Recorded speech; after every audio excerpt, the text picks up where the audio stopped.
Baik,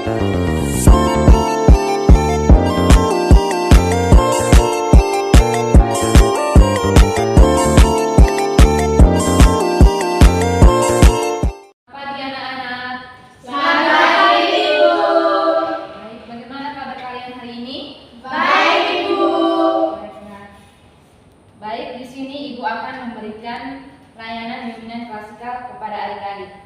Apakah sebelumnya adik-adik pernah mengikuti bimbingan klasikal? Belum pernah, Ibu. Baik, di sini Ibu akan memberikan layanan klasikal untuk adik-adik. Apakah adik-adik sudah tahu apa itu bimbingan klasikal? Belum, Ibu. Belum tahu, Ibu. Baik, karena adik-adik belum tahu, jadi di sini Ibu akan menjelaskan apa itu bimbingan klasikal. Baik, bimbingan klasikal adalah salah satu bentuk pelayanan bimbingan dan yang diberikan oleh konselor atau guru BK kepada siswa dalam suasana pembelajaran di kelas. Tujuannya yaitu di mana membantu adik-adik mengenali dan mengembangkan potensi diri baik secara akademik maupun non-akademik. Yang kedua yaitu memberi pengetahuan dan keterampilan yang dapat mencegah siswa mengalami berbagai masalah seperti perilaku negatif, stres atau konflik sosial. Apakah adik-adik sudah mengerti? Sudah, Ibu.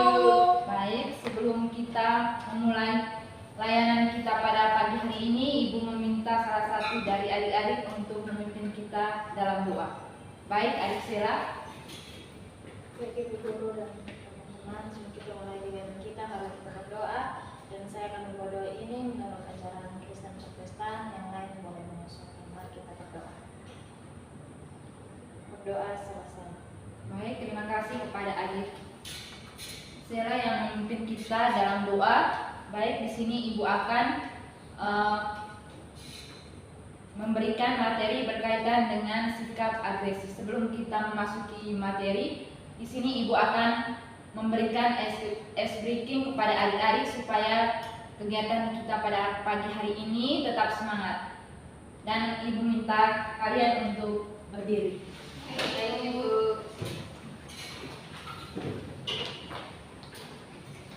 Baik, ice breaking kita pada pagi hari ini yaitu ice breakingnya tepuk 1, 2, dan 3. Oke?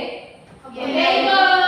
Cluenya itu kalau Ibu minta tepuk 1, adik-adik tepuk 1 kali. Kalau tepuk 2 berarti tepuk 2 kali. Kalau tepuk 3 yaitu tepuk 3 kali. Oke? Oke, Ibu. Oke. Baik, sebelum kita melakukan ice breaking, Ibu minta untuk tepuk konsentrasi dulu. Tepuk konsentrasi. Konsentrasi dimulai. Tepuk 2, 3, 1, 2, 3. Oke. Karena semuanya sudah konsentrasi, sekarang Ibu minta kalian untuk duduk. Terima kasih, Ibu.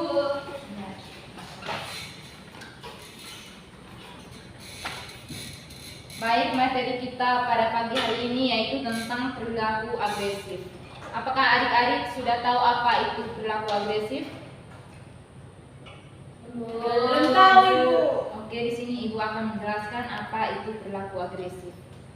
Perilaku agresif adalah bentuk tindakan yang bertujuan untuk menyakiti atau melukai orang lain, baik secara fisik maupun psikologis. Tindakan ini dapat berupa kekerasan fisik, ancaman, intimidasi, atau perkataan yang kasar. Yang kedua yaitu ciri-ciri orang yang berperilaku agresif. Yang pertama, sering marah, di mana orang itu mudah tersulut emosi dan sering meledak dalam kemarahan. Yang kedua, tindakan sabar, di mana seseorang sulit menunggu dan sering terburu-buru.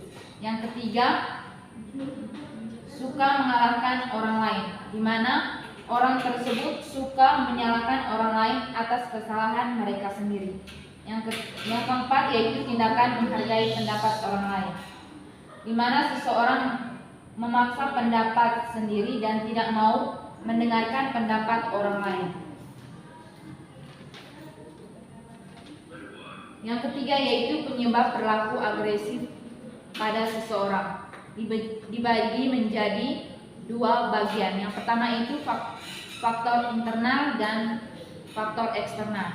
Faktor internal yaitu dibagi menjadi 3 bagian.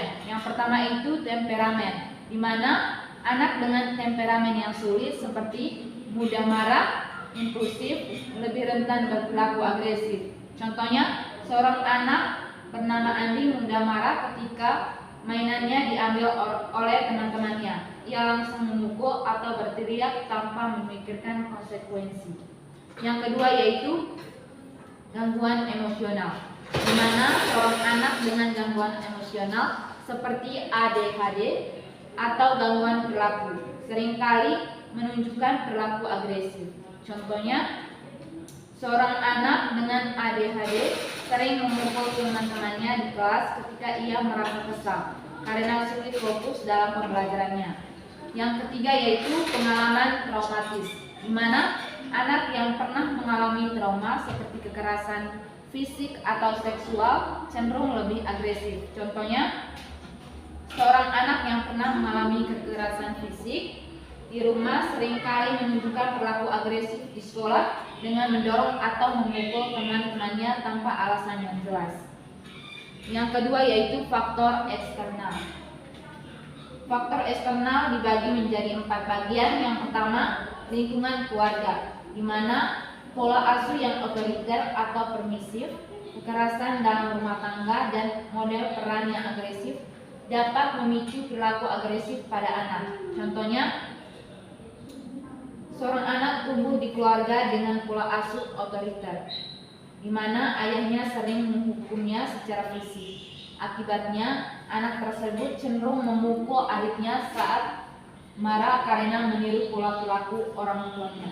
Yang kedua yaitu lingkungan sekolah, di mana itu dalam lingkungan sekolah itu seperti bullying, diskriminasi, dan tekanan akademik yang tinggi dapat membuat siswa merasa frustasi dan memicu perilaku agresif. Contohnya, Ali sering menjadi korban bullying oleh teman-temannya yang kemudian mulai membalas dengan menyerang siswa lain yang dianggap lebih lemah untuk melampiaskan frustasinya. Yang ketiga yaitu media sosial, di mana paparan konten kekerasan di media dapat mempengaruhi perilaku anak. Contohnya, seorang anak yang sering menonton film atau bermain video game dengan konten kekerasan. Ketika ada konflik dengan temannya, ia cenderung menggunakan kekerasan fisik seperti yang ia lihat di media sosial. Yang keempat itu pengaruh teman sebaya, di mana teman sebaya yang berlaku agresif dapat menjadi model peran bagi anak dan mendorongnya untuk berperilaku serupa. Contohnya, seorang anak yang mulai sering berkelahi karena teman-temannya menganggap bahwa menjadi agresif adalah cara untuk menunjukkan keberanian. Jadi ia diterima oleh kelompoknya sehingga ia meniru perilaku tersebut. Yang keempat yaitu cara mengatasi sikap agresif. Yang pertama, membangun hubungan yang positif, di mana guru dan orang tua perlu membangun hubungan yang positif dengan siswa untuk menciptakan suasana yang aman dan mendukung.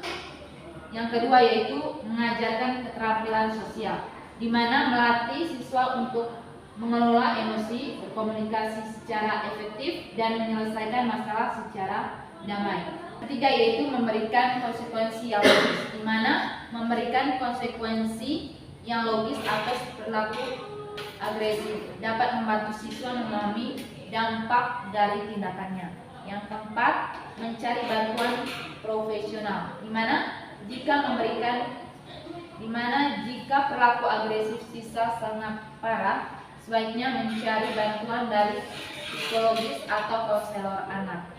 Yang kelima yaitu kolaborasi dengan orang tua, di mana bekerja sama dengan orang tua untuk menciptakan lingkungan rumah yang konsisten dan mendukung. Yang keenam yaitu modifikasi lingkungan, di mana membuat lingkungan belajar yang aman dan kondusif dapat membantu mengurangi perilaku agresif. Baik, itu saja materi dari Ibu. Di sini Ibu meminta kalian membentuk dalam kelompok dan Ibu minta membentuk dua kelompok. Di bagian kiri kelompok 1, bagian kanan kelompok 2. Baik, Baik, Ibu. Ibu.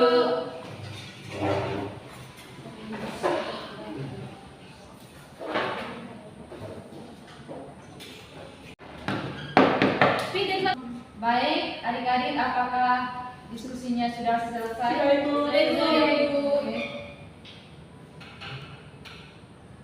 Siapa yang kelompok mana yang duluan untuk kelompok Kami, presentasi? Ibu.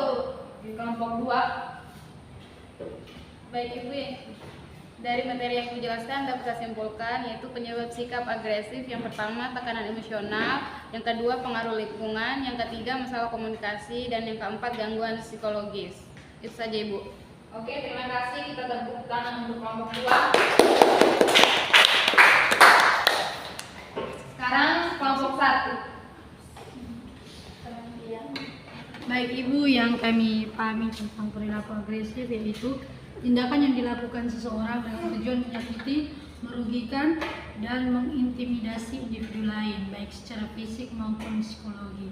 Jadi perilaku ini dapat dipicu oleh berbagai faktor seperti tekanan emosional, kekecewaan, dan pengaruh lingkungan.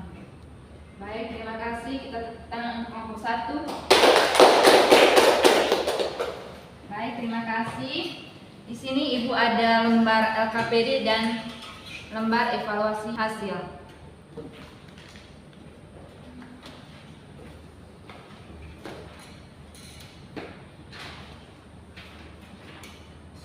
Terima kasih Ibu.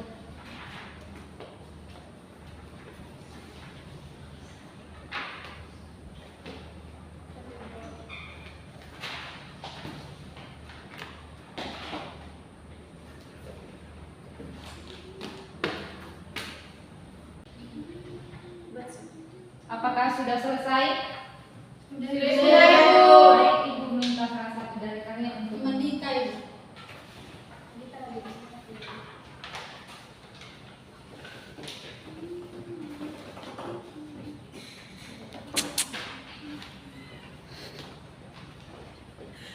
Terima kasih.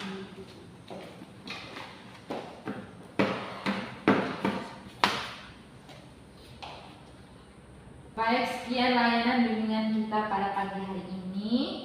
Dan Ibu mengucapkan terima kasih kepada adik-adik karena sudah berpartisipasi aktif dalam layanan kita pada pagi hari ini. Dan Ibu minta salah satu dari adik-adik untuk memimpin kita dalam doa. Baik, adik Diana.